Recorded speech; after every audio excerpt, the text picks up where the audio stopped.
Alright, so welcome back to the last part of this video that I'm going to make. I was afraid that this thing would be long and rambly, and it has been. Not too good at being concise, I guess, but I do want to reach sort of overall conclusions. The whole point, the main points that I want to make about why I decided to do this response in the first place. So I'm just going to watch a little bit more of this conversation between Lauren and Zerse, and then I'm going to go on one sort of final diatribe here about the problems that I see with their reasoning. Same thing with young men. Like your experiences with women have been X, but is it all of them? Yeah. Are all of them gonna behave this way? Are all of them gonna like just use you for your stuff? Like, what type of women are you trying to like attract? What? Well, and this is a kind of a relatively old argument, right? Like, it's not the fact that every woman's going to do that. It's the fact that any woman can, right? Just find the right person to hold a metaphorical gun to your head for the rest of your life, or until she, decides that she doesn't want to hold the gun to your head anymore. Right? Just find the right person to do that and you'll be okay. Right? No one deserves to have that much power over your well-being, and so it doesn't make sense to do that. But again, they can't really fully acknowledge that because they can't fully acknowledge that we live in a gynocentric culture, which is kind of the problem in the first place. Type of women are you trying to get into relationships with? Let's reevaluate that. There has to be, to me, I think, a point in time where we start building families up together again.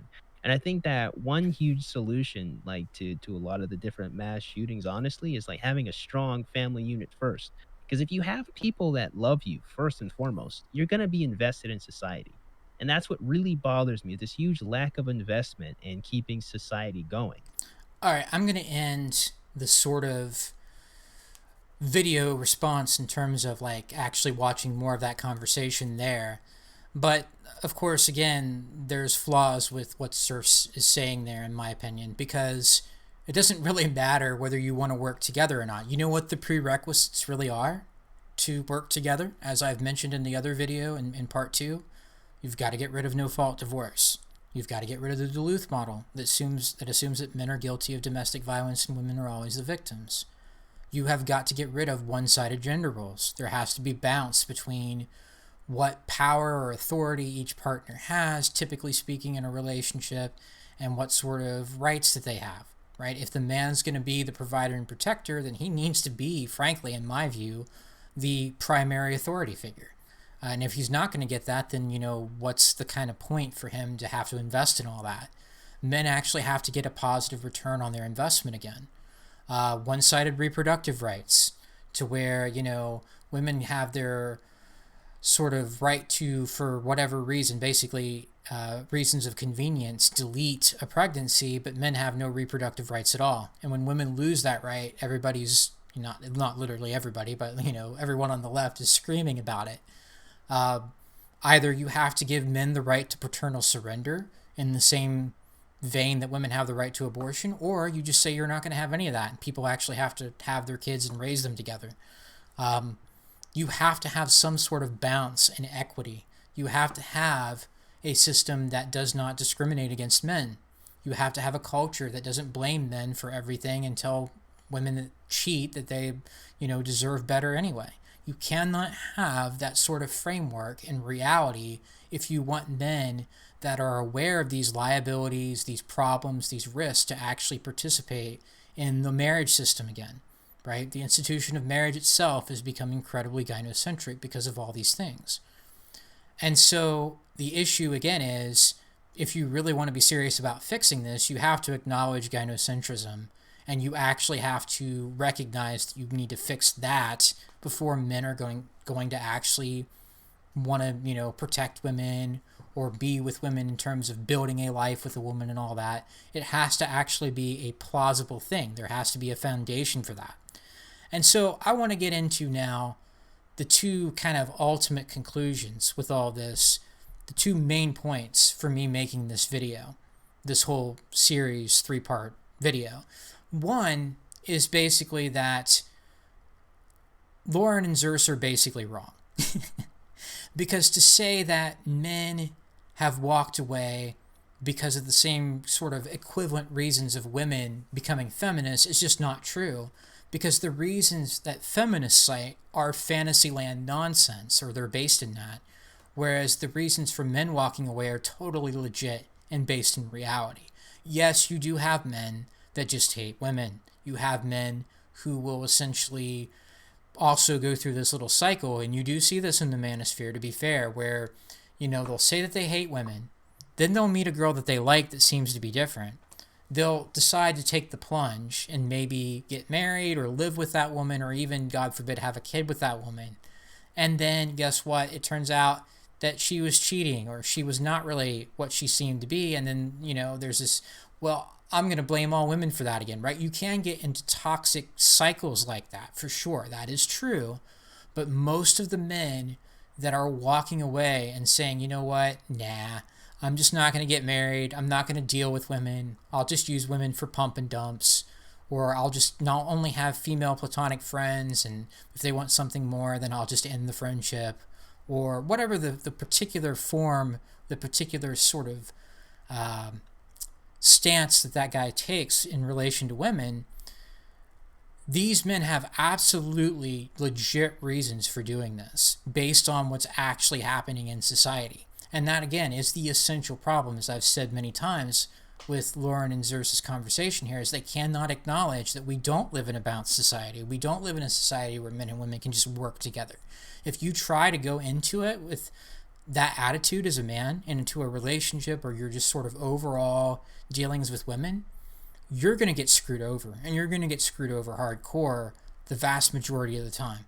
If you go into that with that sort of mindset, it's not going to work, because the system itself discriminates against men.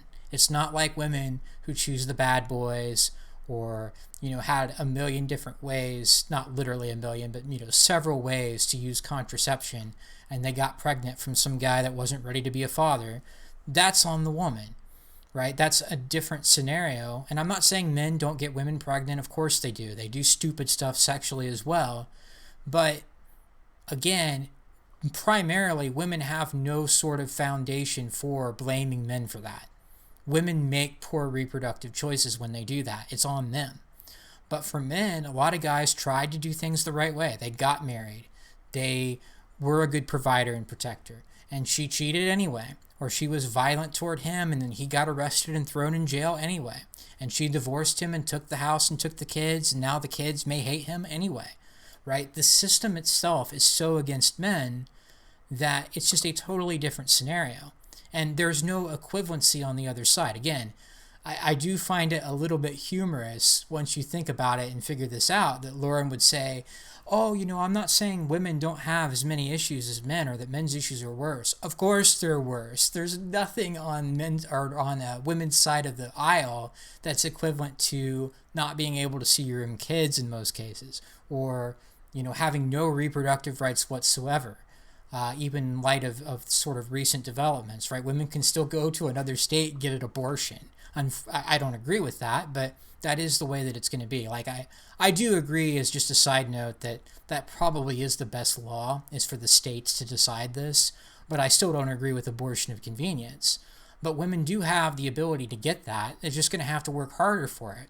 Men have to go into a different country if they're going to avoid paying child support for kids that they don't get to see anyway. And even then, they might get, arrested and flown back, depending on which country you go to. I can't remember what they call that. Legal surrenders? I don't remember. But, you have to find a country that won't deport you, basically, for owing back child support. Men have no reproductive rights, right? Men, I don't remember which state it was in, but it was in the United States, right? You have no reproductive rights to the extent that a woman can give you oral sex, take the sperm, spit it out into a cup, impregnate herself with it, and successfully sue you for child support because his sperm was a gift. This has been done, right? I don't remember which state that it was. This has been years ago, right? This is something that a lot of guys cite within the men's community, of how non-existent our reproductive rights are. And you're going to compare that with what? Mansplaining and the wage gap myth? There is no equivalency. There is no comparison. Men are in a gynocentric system and are better off basically deciding, okay, I'm not going to participate at a full level in this system. I'm not going to protect women when women can just decide that, they're going to say that you were just as bad as the person that actually attacked them. I'm not going to do them favors. I'm not going to do, I may have the capacity to do that, as Zerse started off saying in the very first part of this video, this response that I made. But so what? That doesn't mean that it's actually in your interest to do that. And men are figuring this out. And you can come up with this sort of false conception of things are actually balanced between men and women, and therefore, the men that are not dealing with women are just as bad as the women not dealing with men, but that's not based in reality. And so men have every reason in the world to not want to participate in this system, in my opinion. At least at a full level, right? Men have to decide what they still want in life as individuals and then pursue that. And if you have to have kids and you have to do it the conventional way, God bless you. I wish you the best as a man, make as good of a decision as you can, get a prenup, if you can, have a fallback plan, right? Invest in something that you can fall back on if she divorces you and takes all your stuff. But I would not recommend marriage to any man, really, because the system is so one-sided against men today. And so this idea that it's the same on both sides is just a nonsense. So the first main point is that they're wrong on this issue because they're denying gynocentrism, right? It doesn't make any sense to think that it's the same on both sides once you realize that that assumption is just flawed, that we actually live in a society that does discriminate against men, and men have absolutely valid reasons for not wanting to deal with that without hating women or thinking that women are evil or necessarily to blame for all their problems. You avoid the problem by avoiding most women in our society the way that it is, because it is so female-centric. It is so obsessed with women always being the victims and men having all these disadvantages. And again, what do women actually do in relationships for men anymore that you can't get outside of a relationship? Basically nothing. So that's the first part, or the first main point, is that they're not correct on this because they're in basic denial of how our system is not facilitating men and women working together. Our system is based on essentially using and exploiting good men. The second point, and this is sort of the broader point that you can apply to different things, guys, in your life, right? It's important to apply this even to yourself and your own ideas. The second point is that no matter how strong your theoretical framework is in making a case for something, no matter how much you like the concepts that you're using, right? In other words, the concept here in this video or in this sort of response was the idea that you have a balanced system between men and women, right? And men and women should be able to work together in that system. That's all well and good until you stick your head out of the sand and you realize that's just not the way that it is. Right? No matter what your belief on something is, and I'm not talking about faith-based things, right? I'm not talking about things that you can't really prove one way or the other. I'm talking about basically everything else, things that have to have actual evidence backing them up. At some point, you've got to see whether reality matches your theory or not. And again, I like Zerse. I think he's actually a pretty good guy from everything that I've seen on his channel. I don't know him personally, obviously. And I don't have really anything against Lauren other than I think that she's basically a traditional conservative and doesn't really care about men's issues. Maybe that's not completely fair, but that's really what I think about it. But they are making a non-analytical argument here, right? That's the kind of most neutral way that I could describe it. They are making a non-analytical argument. Their theory is fine, right? The feminist theory that a patriarchy has oppressed women throughout history is basically a valid theory in terms of its potential until you actually look at history and realize, no, you know what? It's just that men and women have had different roles to play in society. It's just that men and women have had different roles to play in our species, and men were given most of the responsibility, and they had a lot of the authority in turn. It wasn't about oppressing women. That's nonsense. It's basically the same thing here, except it's a little bit less extreme of a theory, right? But it's still a nonsense. This idea that, well, men and women should be able to work together because things are actually at basically a level playing field, and you just have these problematic men and problematic women that hate each other, and if we could just deal with them and get them to start corrupting or stop corrupting other people, men and women could have happy and healthy relationships and families and all that. No, that's not true either. We live in a society that's not that way. At some point, your theory has to account for reality. And there's, again, how do they avoid that here? Oh, I'm not saying that women don't have as many issues as men. Well, guess what? They don't. They just simply don't. Not issues that are at the same level as homelessness, suicide, not being allowed to see your own kids. They don't. And so, again, at some point, those concepts and your overall theory has to match reality. And even looking at myself in the past, right? Like, I mean this to some degree in a self critical way. Like, we all have to look and say, you know what? This is what I'd like to believe, or this is what I believed about a particular issue. But then I look at this happening and I look at that happening, and it just doesn't make sense. Reality does not mesh with these theories or with this particular theory that may be relevant in that situation. Reality says that actually we live in a society that pretty much puts men at a disadvantage in relationships to the extent that there's really very little reason to take them seriously, right? Men have much more of an incentive to avoid women than to mate with them or date them or actually be in a relationship with them. I'm not saying that in every choice or every situation you can't or shouldn't, right? It depends on what you want as a man. But if you're able to live for anything else, you're probably better off just avoiding the vast majority of women. And I've described MGTOW in those terms, right? In terms of relationships with women, MGTOW is basically the realization or understanding that the vast majority of women are nothing but trouble for men today. And it's the truth in our society. I'm not saying it has to be that way. It's not because women are evil inherently. They have things that have a negative or evil effect at times, like hypergamy or whatnot, but a lot of those things are necessary for our species as well. But it's the way that those things are applied in modern society where it's just completely out of control, and men just have to basically pick up the pieces in many cases. And then they're told to just go out there and do it again, and then when they don't, well, you're just as bad as these feminist women. That's pretty much what this is. Just kind of as an analogy, it's almost like, a fight in a schoolyard where one kid, let's just say they're both boys for the sake of this analogy, has been trying to fight this other boy, trying to fight this other kid for a long time, for years. And this other kid has tried to avoid them. This other kid has tried to find a way to work things out and be nice to the guy that was basically bullying him. And then finally, the other kid has enough and says, you know what? Fuck you. I'm going to punch you in the face. And then there's a fight. And let's just say, for the sake of argument again, that neither kid really won the fight, right? It's a kind of evenly matched thing. And then the response from the school system is just, well, you were both involved in the fight, so you both get suspended for the same amount of time. That's basically where we're at between men and women today, right?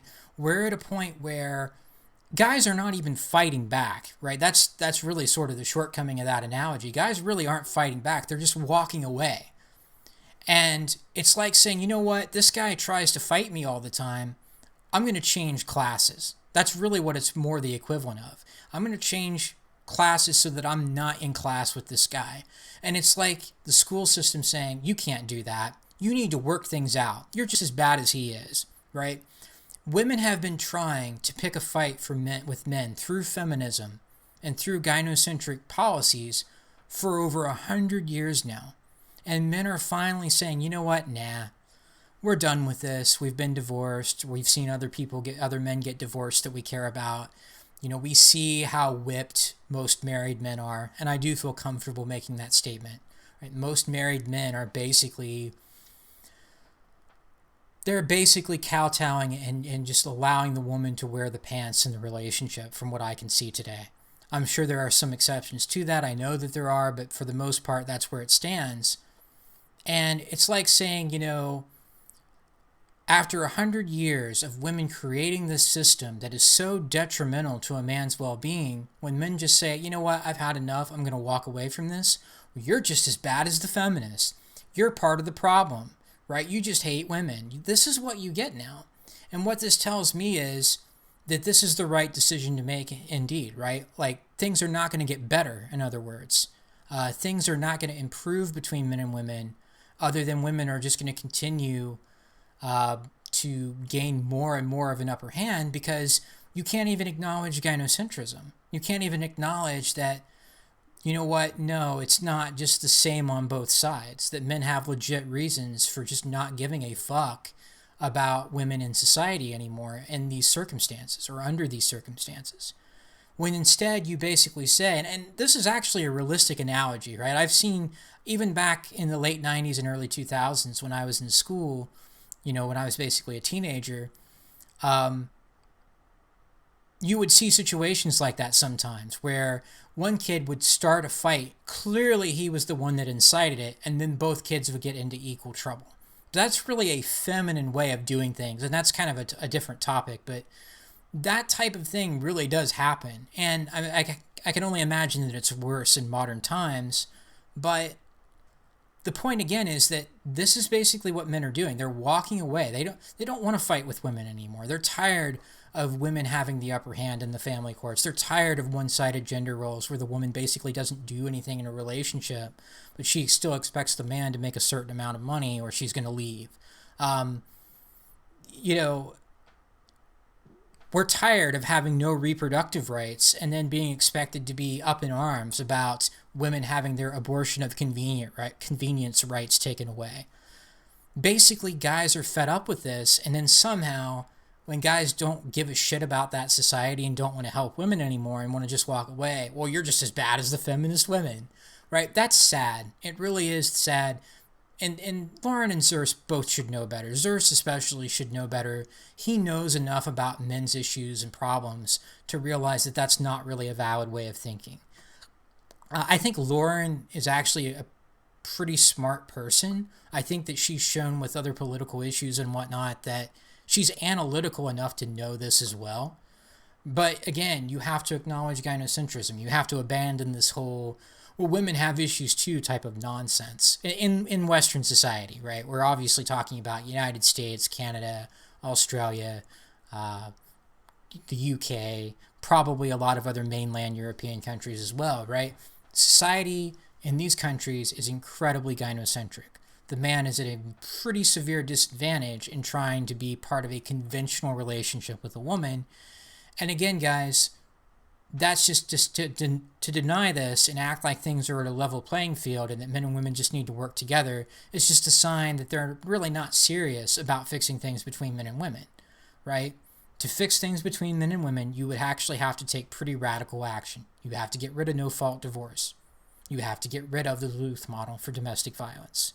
You have to get rid of one-sided gender roles, one-sided reproductive rights, all that.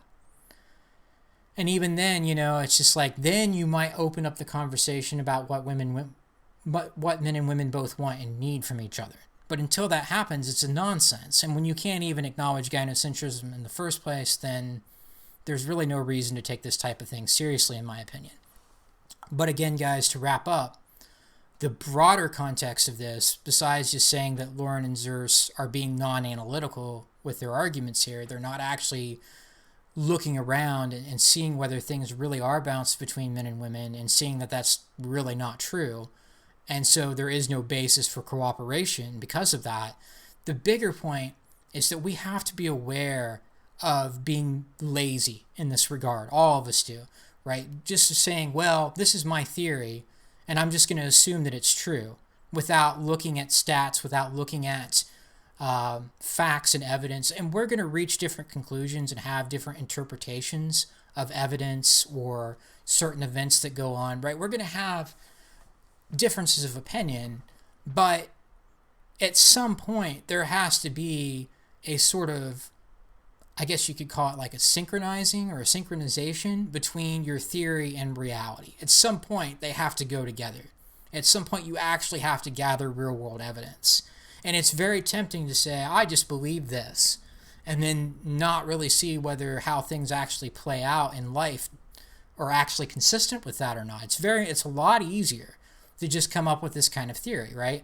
Men and women could work together. It's just these outliers on both sides that are entitled and extreme, right? That's really easy to do. But then it's not so easy to see whether that's true in reality. And in this case, it's definitely not, right?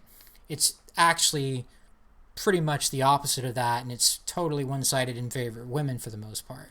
Right? Again, I'm not saying women have no issues, but compared to all the stuff that men have going on, it pales in comparison.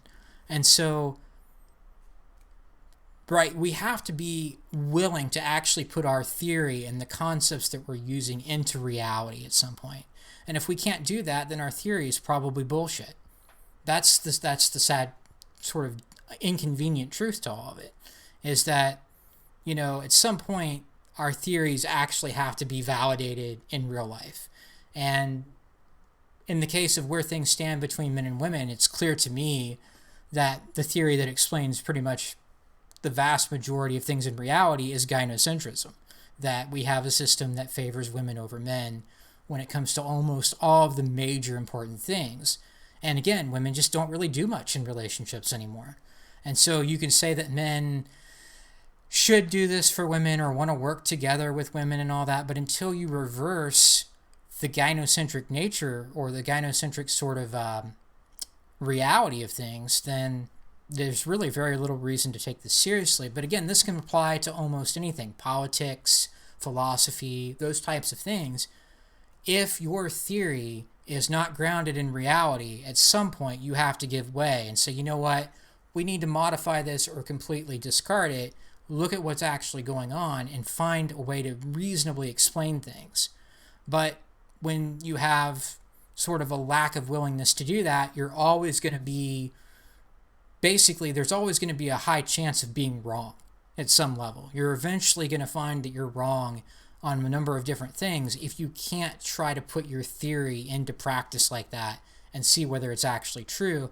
And I think that's what went on here with Lauren and Zerse. It's like, let's just assume that we have this balanced society, draw all these conclusions based on this completely invalid framework of how things are between men and women, and then talk about how it's the people that don't want to go along with that, or, it's all these crazy people that don't agree with us that are the problem. Doesn't really work that way if you actually want to know what's going on, right? You're going to end up being wrong when you can't put your theory into reality, when your concepts are totally valid, theoretically, but don't explain anything that actually goes on. Then that's pretty much a useless process. And so that's the broader part of that. You've got to look at whether it actually makes sense in the real world at some point, and when you don't, even if your ideas are wonderful and complex and could be true, if they're not true in reality, then they're basically useless. And that's really what I think happened here. And so that ends this long video, guys, this little series. Tell me whether this was good or bad, because I may or may not do responses like this in the future. I was kind of motivated to do this more than usual. In many cases, I just, don't really want to make this type of video probably. But let me know if you guys liked it or not. Let me know if you guys preferred some of my other content over this, if that's the case. And I will see you on the next video. Thanks for watching this long series. If you watched all 3 parts, I appreciate that. Bye.